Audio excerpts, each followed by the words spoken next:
Hansol No was a young man who used to work part-time at a restaurant. One day, the restaurant manager confronted him, questioning why he wouldn't listen to instructions. The manager, clearly agitated, accused Hansol of acting suspiciously, even suggesting that perhaps the FDA had bribed him to report issues about the restaurant. Holding a plate of food, the manager pointed to it and demanded to know whether it looked eaten. He insisted that the food was as good as new and argued that no one would be able to tell the difference. He emphasized how expensive the dish was and angrily asked Hansol how he could suggest throwing it out. The manager then went on, expressing frustration at having to constantly lecture Hansol, accusing him of being another burden in addition to the restaurant's already declining sales. He remarked bitterly that he had chosen Hansol because he looked decent and normal, but now saw him as completely useless. In response, Hansol told the manager that all he ever did was reuse leftovers, and that he shouldn't be surprised the business was failing. He pointed out the hypocrisy of blaming employees for the inevitable downfall. The manager, now furious, demanded to know what Hansol was talking about. Hansol calmly replied that refusing to serve rejected food wasn't going to revive the business and added sarcastically how petty the manager was for thinking so. He told him that if he was that upset, he might as well fire him, asserting that everything he said had been the truth. Eventually, Hansol was fired. As he walked out of the restaurant, he kept thinking that he hadn't done anything wrong yet. He always ended up in these situations. It was always the same pattern.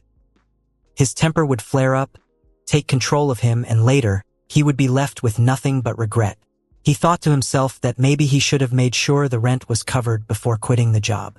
Pulling his phone from his pocket, he checked his balance and only $150 remained.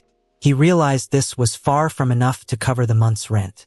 And with his odd personality, he had no friends or relatives from whom he could borrow money. He concluded that there was only one solution left: contacting the landlord. Dialing her number, he introduced himself as Hansol No and mentioned the issue about the rent. She instructed him to meet her at their usual place. Hansol arrived at the landlord's apartment, and the first thing they did was a late-night yoga session, something they had made into a routine. He often conducted cardio sessions for her. During the session, the landlord reminded him that he had to teach her properly if he wanted to receive his allowance. She warned him that unless he put effort into it, he might end up kicked out into the cold. Although she disliked having to push him before he acted, she acknowledged his dedication to the training and decided to let him off the hook for the rent that month. Still, she questioned why he couldn't even hold down a part-time job. She brought up the recent incident where he got fired for refusing to ignore spoiled food, calling him a goody two-shoes, and asking why it was so hard for him to just stay quiet. She said that if she were in his shoes, she would find it harder to endure being broke and unable to pay rent every month than to look the other way for once. Hansol protested, asking whether he couldn't speak up when something was clearly wrong. The landlord told him that no one was stopping him from making a fuss, but if he was so confident about standing up for what was right, he should have considered the consequences of getting fired. Hansol muttered that restaurants like that deserved to go out of business anyway. She told him that he could only say such things because he had nothing to be responsible for, calling him a child who couldn't even manage his own life. According to her, there was no point in listening to someone who couldn't handle their responsibilities. She told him that a grown adult who couldn't even pay rent had no right to talk about justice or slack off in the name of it. He needed to grow up, take responsibility, and act like an adult if he wanted to be treated like one. She asked him how long he intended to behave like a little boy. Hansol replied with a sigh, complaining that she was nagging him like his mother. She smirked and said that wasn't something she expected to hear from someone who just gave her double workout sessions. She asked if he had just called her his mom, then burst out laughing. Hansol rolled his eyes and told her to forget it, suggesting they do one more round of yoga. When he asked what she meant, she looked at him and ordered him to follow her instructions, noting that she could still see his dumbbells lying around. He explained that he had put them away because he thought they were done for the night. He added that if someone else saw them together, they might assume she was the one paying him. Hansol reflected on how he always felt a certain way around the landlord. Though she rarely showed it, she was truly a mature woman who liked to involve herself in his life. Half joking, he told her that she should use some of her power to properly train him in yoga. He added sarcastically that she was hurting his pride and asked if she really needed to lecture him about getting a job when he was already teaching her sessions. He wondered aloud why she couldn't be kinder to him. Meanwhile, Subin Lee, a girl who lived in the upper portion of the same building owned by the landlord, was busy working in her room on her computer. Frustrated, she muttered angrily about her professor, wishing he would just disappear. She was clearly overwhelmed and on the verge of losing her mind. She couldn't understand how a woman who had worked for years in a graduate school office still didn't know the basics of Excel. Subin resolved that before she graduated, she would confront this woman and make her life difficult. While still fuming, Subin suddenly heard noise coming from above.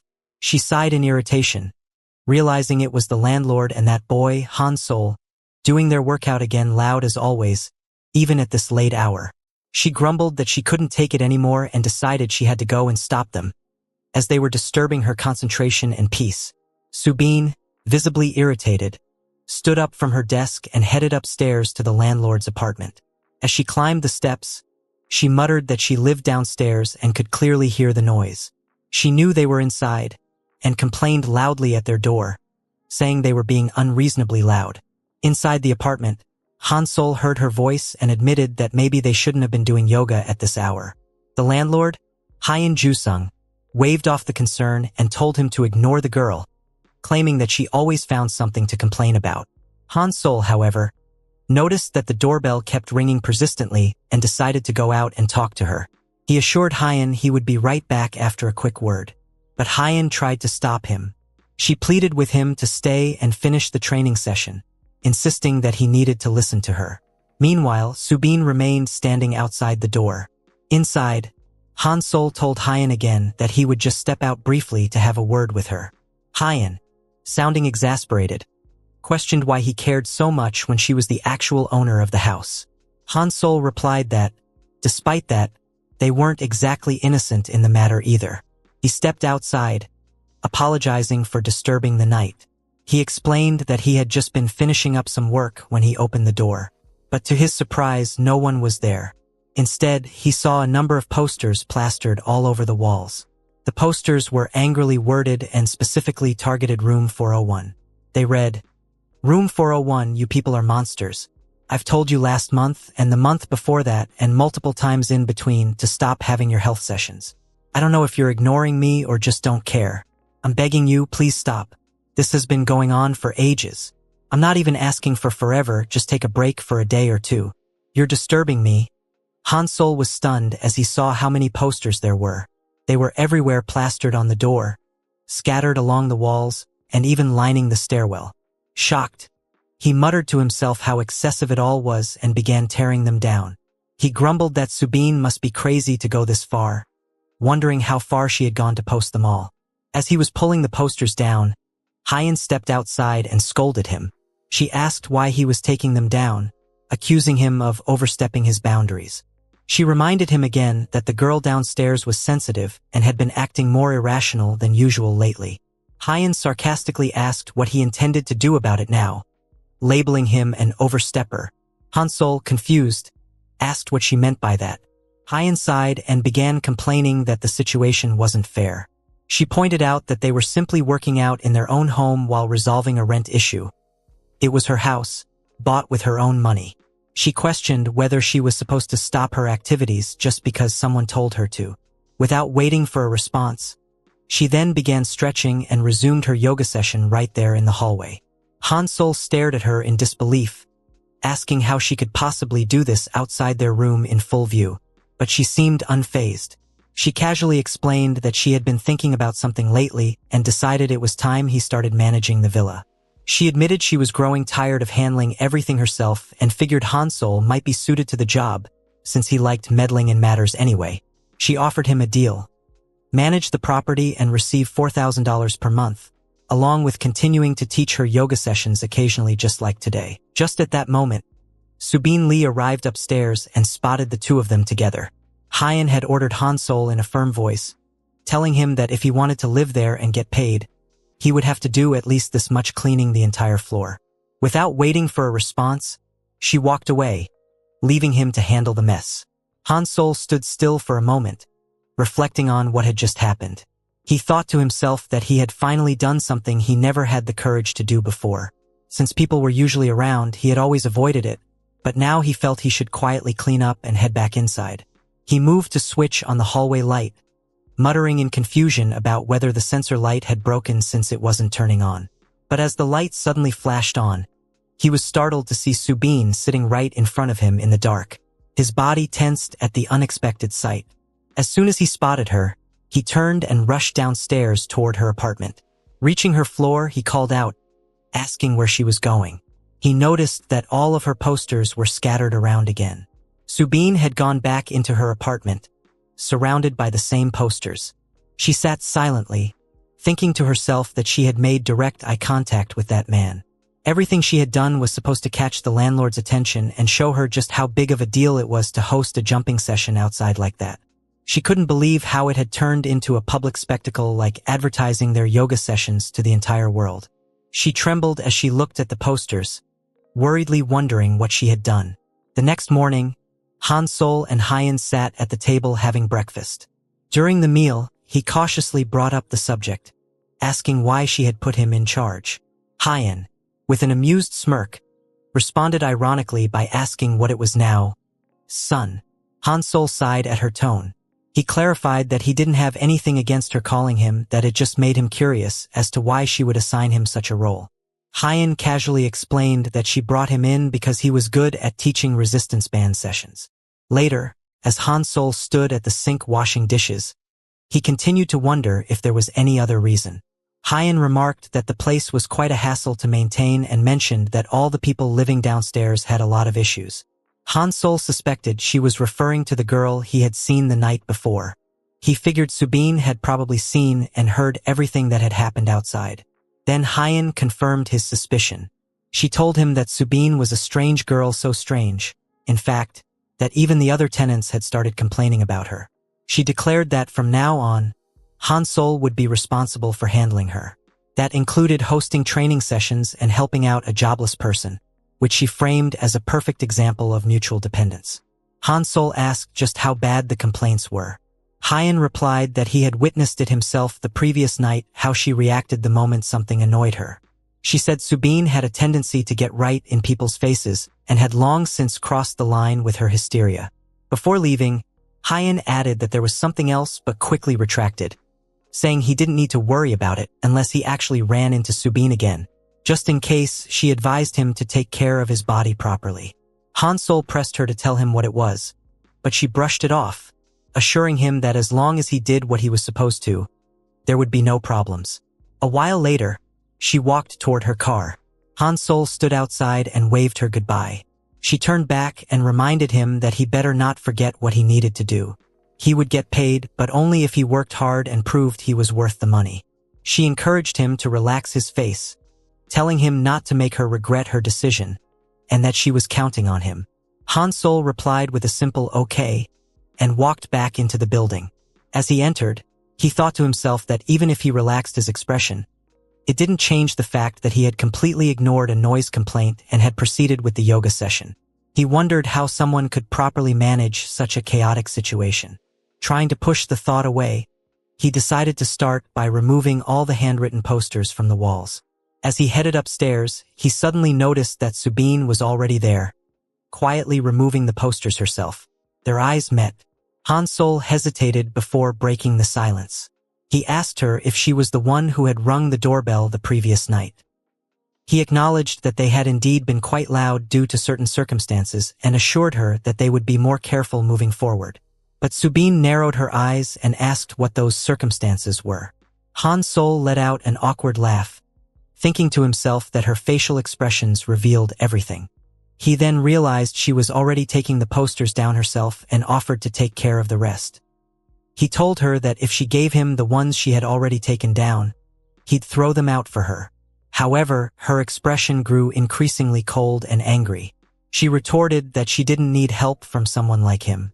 She pointed out that the posters were meant to convey exactly what she couldn't say out loud, that both he and the landlady had been too loud the night before, and the kind of noise they had made wasn't even something she could describe to others. She declared that she hadn't expected help from someone like him and demanded that he stay quiet. She added, with a cutting tone, That word around the building was he was just some guy getting pocket money in exchange for private training. She questioned what made someone like him act so high and mighty when he was just a man living off a cushy arrangement. Hansel's irritation simmered. He thought to himself that this was exactly why he avoided lowering his guard, because if he apologized first, people would see him as a pushover. He also found it ironic that she, who littered the walls with things she couldn't even say directly, was lecturing him. Then he remembered Hyen's words that you know what you need to do to earn that money, right? Back in the moment, he composed himself and told Subin that he would head up first and that she could continue what she was doing. He advised her that next time, if she had something to say, she should come speak to him in person instead of putting posters all over the walls. He added that starting today, he was officially the building manager. Hansel calmly added that he would also be posting his contact information on the corridor wall later, so that tenants could easily reach him if needed. Subin had been listening quietly until that moment. Suddenly, her face flushed with heat and frustration. With a serious tone and a sharp, "Excuse me," she stepped forward and handed over a bundle of posters to him. She asked him to help her by throwing those away, admitting that she hadn't realized how many there actually were. Her voice softened slightly as she continued, saying that including what she had said earlier and what was written on those posters, it seemed she had been quite impulsive. She insisted she would take the rest down herself and just needed him to dispose of that batch. Hansel nodded and agreed, taking the posters from her hands. Inwardly, he wondered what had suddenly changed in her demeanor. It surprised him that she was leaving that part to him so willingly. Still, she seemed more emotionally sensitive than he had assumed before. He found himself questioning whether all he needed to do was respond gently in return. After a short pause, he looked at her and reminded her again to feel free to contact him in the future if she ever needed assistance. Subin glanced at him, her expression flickering between tension and hesitation. Then, without warning, she blurted out another "excuse me," but this time, her tone was heated and conflicted. She looked him in the eye and asked, almost challengingly, how much she would have to pay if she wanted to have a yoga session with him. Those unexpected words echoed in Hansel's mind, repeating themselves again and again, looping in his thoughts as he stood there silently, trying to process what had just happened. Hansel was caught off guard, wondering to himself what had prompted Subin to suddenly say such a thing. He asked her seriously whether she truly thought he wasn't a yoga trainer. To him, the questions seemed completely absurd. He began questioning if her line of thought stemmed from the incident the previous day, assuming that their talk about yoga and money had somehow led her to form these strange assumptions. Frustrated, he also pointed out how bold she was for asking such things so directly to his face. He began wondering if she was always like this, blurting out whatever was on her mind and simply brushing it off afterward. Feeling too irritated to continue, he decided to pretend he hadn't heard any of it and turned around to walk away. Subin, on the other hand, remained standing there, unmoving. Her mind started spinning with thoughts, asking herself whether she had done something wrong by saying that. She knew he was the man who gave yoga lessons, but now she wasn't sure if she had crossed a line. Later, Hyen noticed something off about Hansel and asked him why he seemed to be in a worse mood than he had been earlier that morning. Hansel admitted that he had seen the girl who lived in Unit 301 that day. Hyen responded with a casual acknowledgement, prompting Hansel to explain further. He admitted that just the idea of having to keep running into her was already giving him a headache. When Hyen asked how the encounter had gone, Hansel explained that it had been a very brief one, so there hadn't been much said between them. Still, Hyen probed further, asking whether it was possible to tell something significant even from a short interaction. Hansel, now slightly confused, asked what she meant. Hyen clarified by asking whether he had figured out if he would want to have a gaming experience with her or not. Hansel scoffed, claiming that no matter what topic came up with her, it always ended in a conversation that left him feeling emotionally burnt out. He asked if such things were even important. Hyen insisted that they were exactly why she had hired him in the first place. In a defensive tone, Hansel responded that he couldn't even begin to consider having a cardio session with someone who said things so bluntly and without any filter. Hyen, amused, pointed out that his issue didn't seem to be with her appearance. Hansel was taken aback, wondering why she was bringing that up. She then smirked and reminded him of all the celebrity photos in his phone's album, filled with sweet, innocent-looking girls with long, straight hair just like Subin. Embarrassed, Hansol asked when she had seen those. Hyen dismissed the question and pressed on, asking what Subin had said that had upset him so much. Hansol hesitated, explaining that if he told her, it would only upset her too. Hyen said that his vague response only made her more curious. She reminded him that making a good impression was important if he wanted to make money. Hansol immediately responded that he had already asked her not to bring that up again. Hyen just stared at him knowingly and commented that he seemed like someone who had a lot on his mind. Hansol fell silent as thoughts swirled within him once again. He recognized that he and Hyen Jusung were people who had met only because of the game they were playing. Their roles as landlord and building manager were merely a front. As someone who couldn't even take responsibility for his own life, he told himself that he should at least be grateful that this relationship, however strange, was still intact. He began remembering Subin's earlier words, the way she had said she wanted to learn how to work out and had asked how much she would have to pay him. Despite angrily telling her not to refer to him as a teacher, Hansol knew that his current situation directly contradicted that sentiment. Those depressing thoughts clung to his mind like a cloud, refusing to go away. Eventually, he opened up to Hyen again, explaining that he had run into Subin while coming upstairs after cleaning the hallway. She had already been taking down the posters, so he thought he might help her out. But something must have triggered her, because she suddenly became rude. He described her as one of those people who always seemed to react aggressively whenever you encountered them. Hyen commented sarcastically that she was probably one of those individuals who lived their lives online, documenting every detail and printing out their personal stories to share with the world. Meanwhile, Subin lay on her bed, staring at her phone. Suddenly, she began mumbling to herself, admitting that everything was her fault. She confessed that Hansol was exactly her type, and because of that, she had gone all hard-eyed and started speaking nonsense talking about cardio and training. She now couldn't understand what had possessed her to say such embarrassing things. The shame overwhelmed her as she thought about the possibility of running into him again. She told herself that she had already moved past the stage of mere embarrassment. The only viable solution, she thought, was to move out. But even that wasn't possible. There was nowhere else to go. Cursing herself as a crazy girl, she stood up, stepped out of her apartment, and began walking upstairs. She tried to prepare herself, thinking that she needed to apologize first. Suffering in silence wasn't going to solve anything. But then came the difficult question: what exactly should she say? Should she apologize for saying something unnecessary? Should she admit that she thought he was a yoga trainer? She realized even that sounded weird. She knew she wanted to express regret, but not in a way that placed all the blame solely on herself. After all, he wasn't completely innocent either. Her frustration grew. She told herself that if it hadn't been for those two making so much noise in the first place, or if it weren't for her current circumstances, none of this would have happened. She wouldn't even need to worry about any of it. Back inside the apartment, Hansol was busy doing a resistance band session with Hyen. He reminded her that they didn't want to trigger the downstairs neighbor again. Hyen replied that it didn't bother her anymore. This was her house, and she could do what she wanted.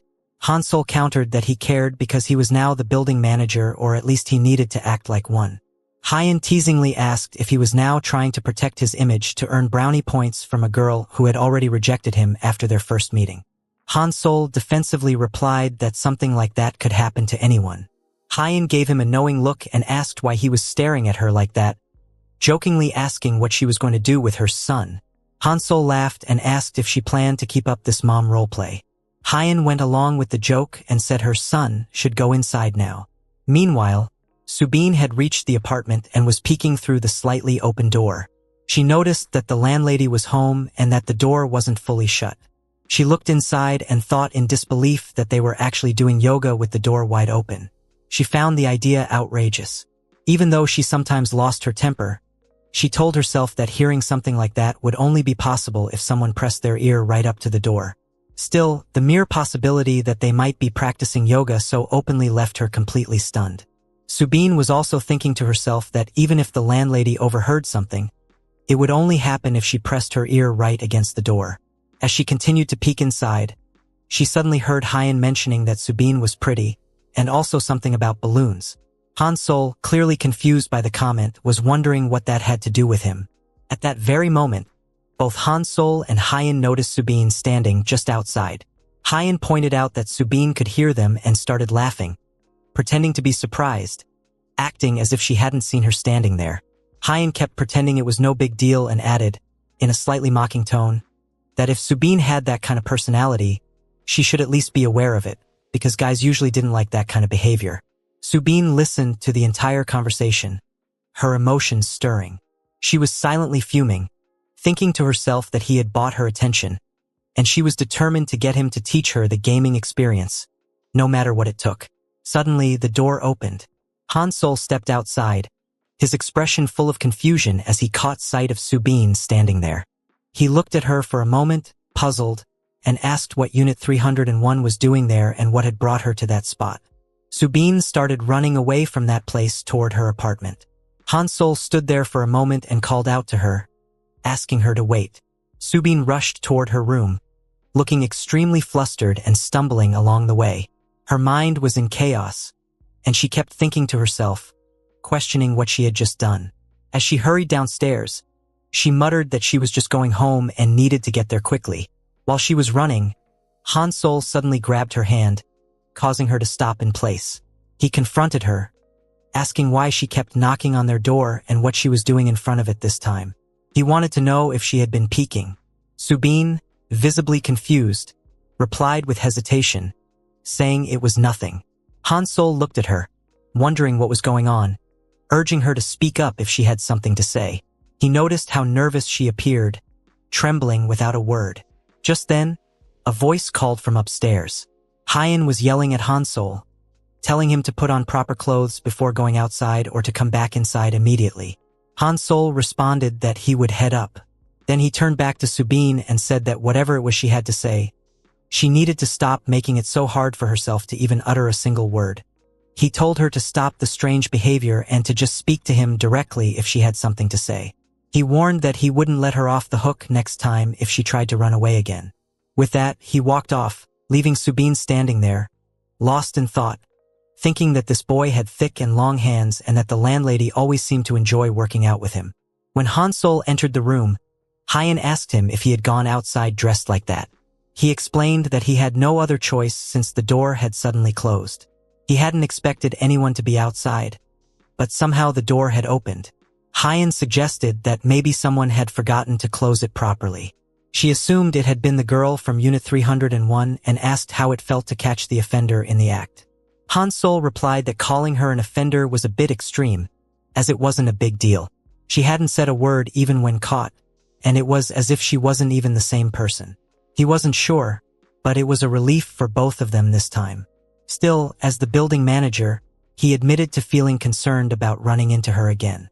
Hyen acknowledged his sense of responsibility but reminded him that the managerial title was somewhat superficial. She hadn't called him there to manage things perfectly. She only wanted to keep him close so she could comfortably enjoy her hobby. She added that she wouldn't stop him if he truly wanted to take the responsibilities seriously, but said the title of nice son suited him better. Didn't he agree? Then, shifting topics, she suggested doing a late-night yoga session and mentioned that they were going out the next day since it was her day off. Meanwhile, Subin lay on her bed, thinking that the landlady had likely left the door open on purpose just to provoke a reaction. On the other side, Hyen was in her room, talking on the phone. She was saying that what the person on the other end was claiming now was completely different from what had been promised before. The promise to respect her decision as long as she was working had been broken. She admitted that it was her fault for believing what had been said and addressed the caller as Dad. She told him not to apologize, that she didn't want to hear it, and that he shouldn't bother making promises anymore. Then she hung up the call while walking with her father. During this time, Han-sol came out of the room and saw her. Hyen greeted him with surprise, saying he was up early since it was already 10 o'clock. She reminded him that they were supposed to head out after lunch. However, she then said that the plan was cancelled, as she wouldn't be back for a few days and asked him to take care of the place while she was gone. When Han-sol asked her the reason, she said it was work. They were pestering her to come, so she had no choice. It was urgent and she asked him to help with her laundry. Han-sol protested, telling her not to toss the clothes inside out like she was shedding skin. Hyen repeated what she had said the day before, reminding him once again that staying there nicely was the most important thing. She instructed him not to stir things up and just to stay quiet.